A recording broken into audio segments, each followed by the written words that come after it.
Hey everyone and welcome back to another video. In this video, I'm going to show you how to check whether something is in stock on the Costco app. Now this video is going to be particularly useful for individuals. Let's say that you are shopping at Costco and you want to go ahead and make sure that something is in stock before you actually go there.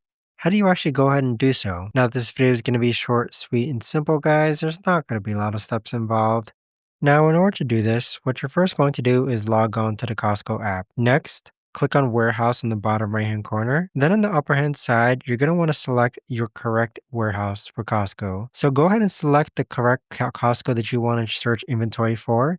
And then where it says search warehouse inventory, this is what you need to go ahead and click and then type in what you want to check if there is still stock for. But that right there, guys, is the best and easiest way that I know of to actually go ahead and check if something is in stock on the Costco app. If you guys know of a better or easier way to actually do this, let me know in the comments down below.